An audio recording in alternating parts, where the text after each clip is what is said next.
By now, I know I've convinced you to pack up your possessions and call man with a van and relocate to Sunshine. But when you arrive, where do you live? And how much do you pay for it? There's only one man that can help. The expensive car? The pinstripe suit? The let's make a deal smile? You and I both know what this guy does. Peter Kay is a real estate agent and he's showing me through a property in the area.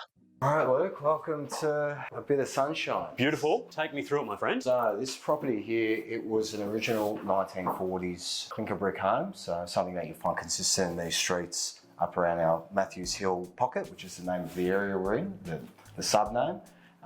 Something like this, it's not one of a kind. It's a bit unusual for it to have come on the market and the folks are just sort of settling in. It might be traditional out the front, but it's certainly not on the inside. What's going on here? There's a fair few renos have gone on. It looks lovely. Yeah. What are the sort of changes that have happened inside this house? There is a big focus to keep the street aesthetic in line with the history of the area. There are heritage overlays in this pocket because they are significant to the story of Melbourne and Sunshine. So. The modern comforts are here. This was on the market and sold for 1.8 million. Now that's Correct. Well and truly above the stock standard price here in Sunshine, which is about 810,000 for a median. This is the upper echelon and it's beautiful. Does it represent most of the properties that are in Sunshine? In terms of the sale, it is towards the top of the market for Sunshine. Isn't it the highest one? It is. And you sold it, didn't you? I did, That's why you can afford that suit. It's high for the documentary today. It's definitely not one of a kind in the area. There's a lot of families over the years, over the last 10, 20 years, which have spent their funds to create these family homes. But the thing is, they just don't typically come up that often.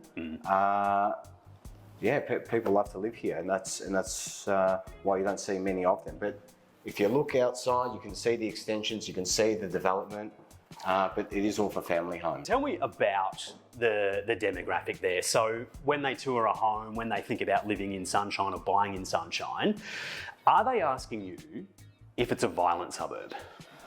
Yeah, I think those type of preconceived ideas are something which is to pass through now.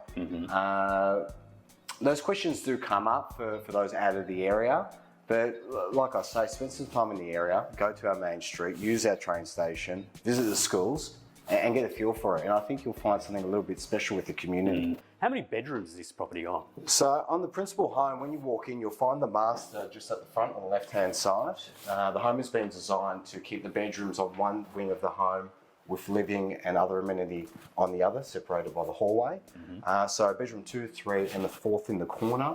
And then you'll find the second bathroom and the third guest toilet with a private laundry just on the way out to the backyard. Sam and Leisha, beautiful house here, really, really lovely. The cost of it is well and truly beyond the median house price in Sunshine. So it's $1.8 million here. That gets you, theoretically, a really good house in basically any suburb in Melbourne. Why Sunshine for you guys? I say to my mom when I call her, I love it. It feels like reality. 4 or 5 days a week we're in an office in really beautiful environments. Everything kind of feels pitch perfect in a corporate Melbourne. And then we come here and I just feel so like I'm in reality. You walk the streets, there's a lot of colour, there's noise, there's children running around, there's so much great Vietnamese food. What is the Sunshine community to you two? It's an interesting question because Sunshine is so diverse. It really does depend on where you live. And where we've lived previously, we did have some great neighbours, but we've also had some bad neighbours, and that's true in any suburb. But this particular community is so passionate about Sunshine. We've had neighbours here that lived here at least 30 years. Yeah, and they're very protective of the good parts of Sunshine. It's a fantastic strategic location to attract again people that wouldn't normally consider Sunshine and know that will change. Just look at what happened in Footscray in the last 10 years.